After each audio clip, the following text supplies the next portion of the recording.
Bir marta payg'ambarimiz shunday deganlar: Allohning shunday bir ismi bor.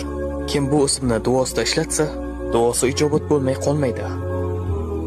Bir kuni Anas roziyallohu anhu shunday dedilar: Men payg'ambarimiz sollallohu alayhi vasallam bilan masjidda o'tirganimizda bir kishi namozni tugatdi va yana ruku qildi. Keyin esa sajda qildi.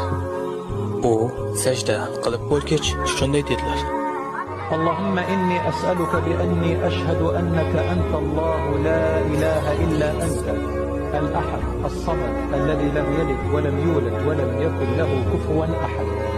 Va u Allohdan so'rashni davom etdi. Payg'ambarimiz o'girildi va u kishiga shunday dedilar: Sen Allohdan uning eng buyuk ismi bilan so'rading.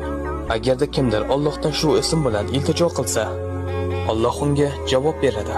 Agar kimdir shu ism bilan nimadir so'rasa, Alloh beradi. Alloh buni ikki xil yo'l bilan qiladi.